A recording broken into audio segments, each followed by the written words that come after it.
बहनों, भारतीय स्त्री जाति की प्राचीन गौरव, गरिमा एवं उच्च परंपराओं को ध्यान में रखकर न केवल आपको शिक्षित होना है, बल्कि शिक्षा समाप्त करने के पश्चात पुरुषों के साथ सहगामिनी बनकर आपको सब दिशाओं में कदम बढ़ाना है। स्वतंत्रता प्राप्ति के बाद अब राष्ट्र के नवनिर्माण के कार्य में आपको भी उचित रीति से भाग लेना चाहिए।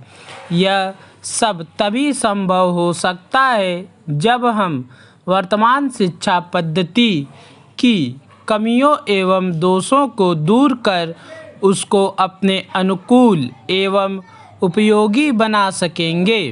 इस संबंध में भी देश में परस्पर विरोधी विचारधाराएं प्रचलित हैं।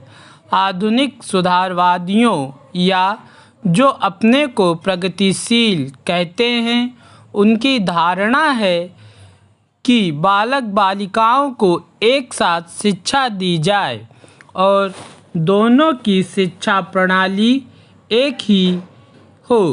उनका यह भी विचार है कि स्त्रियों को न केवल शिक्षा पद्धति में ही बल्कि अन्य क्षेत्रों में भी पुरुषों के बराबर के अधिकार मिलने चाहिए तथा उन्हें संपूर्ण सामाजिक स्वतंत्रता होनी चाहिए। उन्हें समाज के समस्त व्यवसाय और व्यापारों में समान रूप से भाग लेना चाहिए और शिक्षा प्रणाली की रचना इन सब के अनुकूल होनी चाहिए। दूसरी ओर कट्टरपंथियों के विचार इनके विपरीत हैं।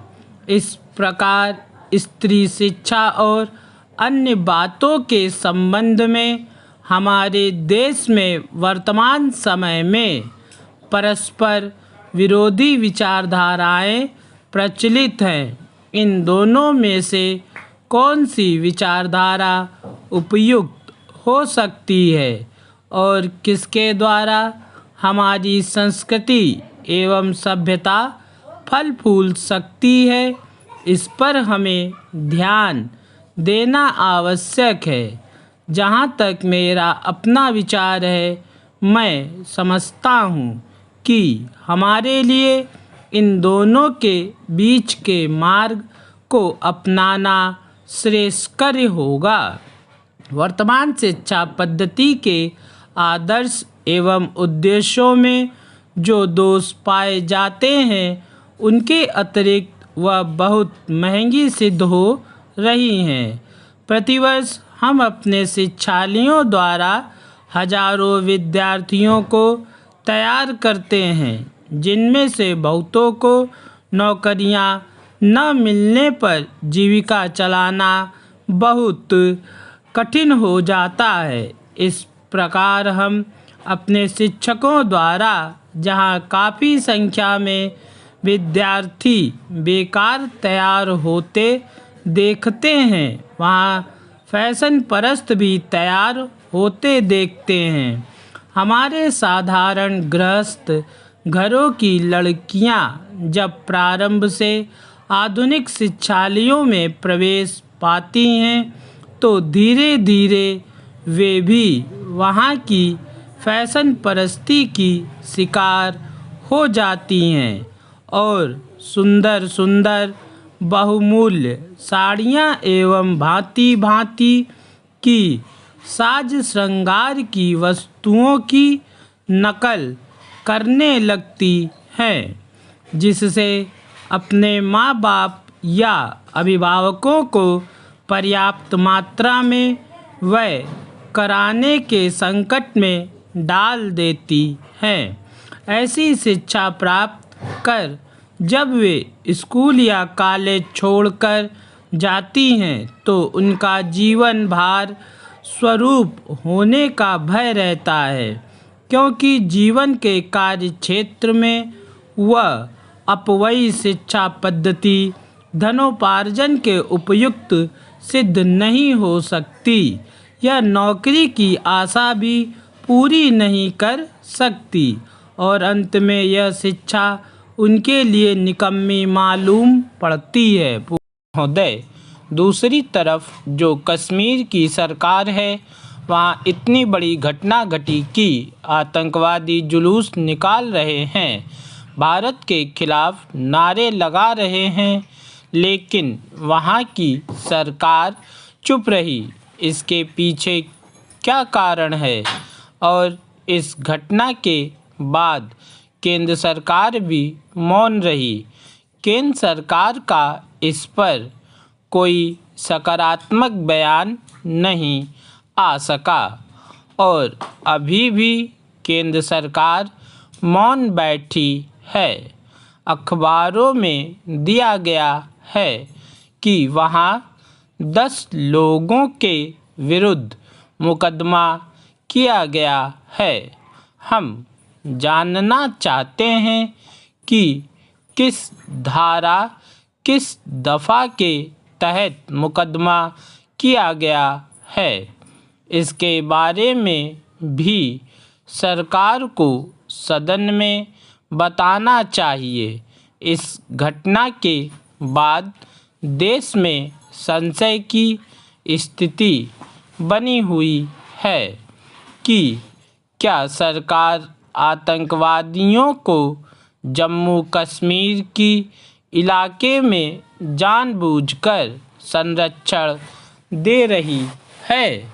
क्या जम्मू कश्मीर की सरकार की वहाँ आतंकवादियों को पाल पोस कर देश में आतंकवादी घटनाएं करा रही हैं? इन सब बातों से एक तरह का संशय बना हुआ है।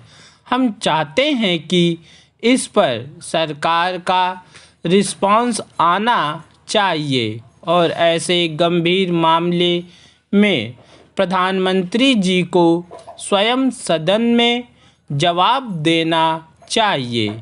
हम आपसे निवेदन करते हैं कि आप सरकार को निर्देश दें कि सरकार इस मामले में सदन में जवाब दे। अभी माननीय सदस्य मल्होत्रा जी ने जो सवाल उठाया है, यह काफ़ी संवेदनशील सवाल है।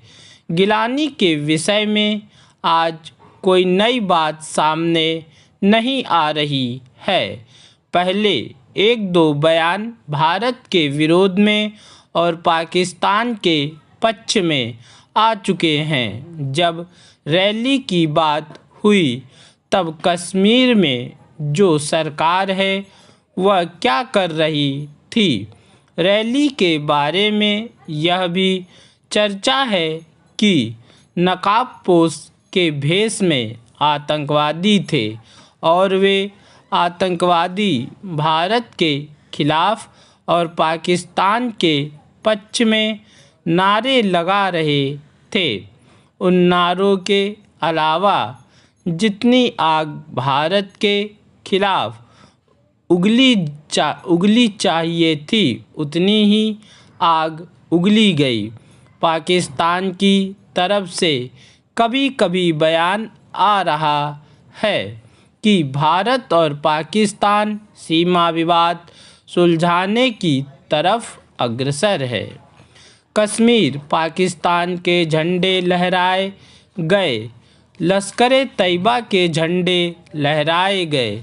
कश्मीर हिंदुस्तान का हिस्सा नहीं है, इसके बारे में खुले तौर पर भाषण दिए गए। वहाँ पर इतने भयंकर भाषण दिए गए, इस तरह का जहर उगला गया और वहाँ पर साफ तौर पर कहा गया कि यहाँ पर सेना इत्यादि को रहना नहीं चाहिए। मुझे आश्चर्य है कि इसके बावजूद भी गिलानी के खिलाफ कोई कार्रवाई नहीं हुई है। लश्कर-ए-तैयबा के लोग नकाब पहनकर वहाँ गए थे, लेकिन उनके खिलाफ कोई कार्रवाई नहीं हुई। उन्होंने वहाँ पाकिस्तान जिंदाबाद के नारे लगाए। हिंदुस्तान के खिलाफ जहर उगला, लेकिन इसके बावजूद भी किसी के खिलाफ केस दर्ज नहीं हुआ। पूर्ण विराम।